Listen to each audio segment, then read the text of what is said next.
बच्चे आज का टॉपिक जो है वो अपेंडिक्स के ऊपर बेस्ड है। अपेंडिक्स जो कि पार्ट होता है लार्ज इंटेस्टाइन, तो यहाँ आपको 3D में दिखाया गया है कि लार्ज इंटेस्टाइन की क्या पोजीशन होती है, ठीक। और लार्ज इंटेस्टाइन के कौन कौन से पार्ट्स होते हैं वो आपको क्लास में भी पढ़ाया हुआ है और आपको यहाँ भी फिर से एक बार रिवाइज कर दिया जाएगा। तो चलिए पहले मार्किंग करते हैं, डेट इज लेवलिंग। तो लार्ज इंटेस्टाइन में देखिए जो इलियम वाला पोर्शन है वो स्मॉल इंटेस्टाइन का वो ओपन होता है into the cecum of large intestine, फिर ascending colon, transverse colon, descending colon, sigmoid colon, rectum और देन एनस। इन सारे स्ट्रक्चर के बीच में देखिए एक ब्लू कलर से हाईलाइट किया गया है अपेंडिक्स। ये क्या है अपेंडिक्स, यहाँ से थोड़ा जूम करके दिखाया जा रहा है। तो आज के टाइम पे ये एक वेस्टिजियल स्ट्रक्चर है, otherwise in primitive time it was used for the digestion of cellulose. चूंकि मैंने कहा कि ये वेस्टिजियल स्ट्रक्चर है, इट मीन्स आज के टाइम पर इसका होना ना होना इतना ज्यादा मैटर नहीं करता। ऑल्दो रिसेंट रिसर्च कहती है कि ये समबट लिम्फाइड ऑर्गन भी एक्ट करता है, सो हमारी इम्यूनिटी के लिए रिस्पॉन्सिबल है, बट मेनली जो है अगर रियलिटी में देखा जाए तो it is right no a vestigial organ. अब देखिए अपेंडिक्स जो है इसकी इन्फ्लेमेशन कैसे होती है। जैसे ही सॉलिड पार्टिकल इस अपेंडिक्स में जाते हैं तो अपेंडिक्स जो है वो सॉलिड पार्टिकल के जुड़ने की वजह से, जहाँ वहाँ आने की वजह से स्वेल कर जाता है, वहाँ इन्फेक्शन हो जाती है और इस डिजीज को हम कहते हैं अपेंडिसाइटिस, ठीक है।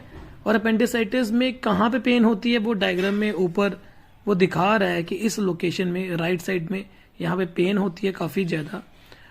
और अपेंडिसाइटिस की पेन का क्या कर सकते हैं हम लोग, तो बेसिकली क्या किया जाता है कि आपके पास दो ऑप्शन है, या तो इसमें कट लगाया जाए और जो भी मैटर है उसे बाहर निकाल लिया जाए, राइट। अभी दिखाते हैं कि यहाँ पे अगर कट लगाएं तो सारा मैटर जो है वो निकाल लिया जाए, लेकिन ये मैटर जाएगा बॉडी की कैविटी में, जिससे इन्फेक्शन पूरी बॉडी में फैल जाएगी और मरने का जो है वो पॉसिबिलिटी हो सकती है कि पेशेंट गेट डाइड। सो हम ये नहीं कर सकते, मतलब परफोरेशन जो है हम नहीं कर सकते, तो हमें दूसरे मेथड के लिए जाना पड़ता है। तो what is the other method that can we use, तो हम उसके बारे में बात करेंगे। लेकिन फिर से चूंकि इस टॉपिक के लिए स्पेशली ये वीडियो बनाया गया, मैं फिर से दिखा रहा हूं कि ये लार्ज इंटेस्टाइन है और जो अपेंडिक्स है ये लार्ज इंटेस्टाइन के साथ जुड़ा हुआ है, मतलब उसका ये हिस्सा है। पर्टिकुलरली ये सीकम के बेस के ऊपर लगा हुआ है। तो इलियम सीकम में ओपन होता है और खाना जो है वो ऊपर की साइड जाना चाहिए, बट क्या होता है कि खाना कई बार ऊपर, मतलब इंस्टेड ऑफ कि जो फूड है वो मूव करे इनटू द कॉलन, जो कि डिवाइड हुआ है ascending colon, transverse colon, descending colon, sigmoid curve, ठीक है। जहाँ रेक्टम में वो उसके थोड़े से जो पीसेस हैं वो नीचे वाली साइड आना शुरू होते हैं। तो ये फिर से जूम करके दिखाया हुआ है एग्जैक्टली मैं आपको दिखाने के लिए कि देखिए अपेंडिक्स की पोजीशन क्या है। वो छोटा सा जो ट्यूब लाइक स्ट्रक्चर दिख रहा है, तो देखिए कितना छोटा है ये। इट मीन्स ये एलिमेंट्री कैनाल का ये वेस्टिजियल हिस्सा है, मेन हिस्सा नहीं है, राइट। यहाँ नीचे एरो है और अपेंडिक्स लिखा हुआ जो स्क्रीन से बाहर हो चुका है, राइट। ये 3D में दिखाया गया कि आगे से पीछे से कैसे दिखता है। ये जो कटिंग है ये दिखा रही है कि इलियम यहाँ से सीकम के साथ जुड़ा होता है। Ilium is a part of small intestine, right. अब थोड़ा सा अपेंडिक्स को फिर से दिखाते हैं कि जैसे पहले भी कहा था कि सॉलिड मैटर आता है, उसके बीच में जमा हो जाता है। सॉलिड मैटर मतलब जो खाना वगैरह, उसकी वजह से इन्फ्लेमेशन हो जाती है, इन्फेक्शन हो जाती है और हमें अपेंडिसाइटिस हो जाता है। और अपेंडिसाइटिस की वजह से जो सिम्टम आते हैं, नॉजिया, वोमिटिंग, ठीक है, तो वो इसके कॉमन सिम्टम है। और इस रीजन में जहाँ जो डायग्राम में दिखाया भी गया है, यहाँ पे अगर प्रेस करो तो काफी ज्यादा पेन होती है, प्रेस करके छोड़ो तो पर्टिकुलरली, प्रेस करते वक्त पेन नहीं होती, प्रेस करके छोड़ो तब यहाँ पे बहुत ज्यादा पेन फील होती है। तो राइट, तो अपेंडिक्स आपके right side of the abdomen में प्रेजेंट है रादर देन लेफ्ट। इस बात को दिमाग में रखना, क्योंकि 2 बार जो है इसका 3D में आपको दिखा दिया गया। फिर मैंने कहा था कि परफोरेशन हम नहीं कर सकते, क्योंकि परफोरेशन करेंगे तो फ्लूइड पूरा बॉडी कैविटी के अंदर आ जाएगा, जिससे कि इन्फेक्शन बॉडी के अंदर फैल जाती है। तो परफोरेशन तक तो हमने समझ लिया कि भाई perforation is not a good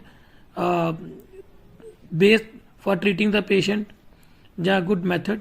तो अब क्या है कि हमारे पास अल्टरनेट चांस क्या है कि हम अपेंडिक्स को रिमूव ही कर दें। तो रिमूव करने से पहले याद रखिए अपेंडिक्स को तभी रिमूव किया जाता है जब पेन हो रही हो, मतलब जब वहां पे फूड पार्टिकल जमा हो गया, क्योंकि वो इतना छोटा होता है कि एलिमेंट्री कैनाल के साथ जुड़ गया होता है, हमें इजिली डिटेक्ट नहीं होता अनलेस वहां पे स्वेलिंग ना हो जाए। जैसे कि आपको अभी भी दिखाया कि फूड के जमने से वो स्वेल किया, तो स्वेल करने से ही वो अलग सा दिखता है और फिर हम उसे इजिली डिटेक्ट करके रिमूव कर सकते हैं। तो देखिए ये वाला जो पोर्शन है अपेंडिक्स इसे कहते हैं, यही है जो स्वेलिंग जिसमें हुई है, राइट। अब हमारे पास क्या अल्टरनेट मेथड है, तो उस अल्टरनेट मेथड को हम लोग कहते हैं अपेंडिक्टोमी, मतलब अपेंडिक्स को रिमूव कर दिया जाए। याद रखिएगा अपेंडिक्स को रिमूव करना है, परफोरेशन नहीं करनी है, मतलब उसमें सुराख नहीं करना है। तो अब रिमूव करने की बात की जाए तो किसी को लगता होगा कट लग जाएगा तो खाना इधर से बार बार निकलता रहेगा, ऐसा नहीं है। कट लगाने के बाद हम वहां पे क्लम्प लगा देते हैं। तो चलिए देखते हैं कैसे। ये देखिए ये आया जो इक्विपमेंट है, इसने इसको पकड़ लिया, कस के बांध दिया, तो ये क्लम्प है जिसने वहां पे उसको स्टेपल करेगा। देखिए सबसे पहले इसने कट लगा दिया, ये लग गया कट। अब कट के बाद देखिए इसने इसको पकड़ लिया और वो जो है जो जिसने पहले उसे पकड़ा था उसने वहां पे क्लम्प लगा दिया। क्लम्प का मतलब पिन टाइप स्ट्रक्चर लगा दी है, यहां से परमानेंटली अब ये ट्यूब बंद हो चुकी है। तो जो खाना पहले एलिमेंट्री कैनाल से निकल के अपेंडिक्स में जा रहा था, तो कुछ बच्चे सोच सकते हैं कि कट लगने के बाद वो बॉडी में फैल सकता है, ऐसा नहीं है। तो कट लगने के बाद यहाँ पे स्टेपल आपकी लैंग्वेज में कहा जाए लगा दिया जाता है और इसका ट्रीटमेंट हो जाता है।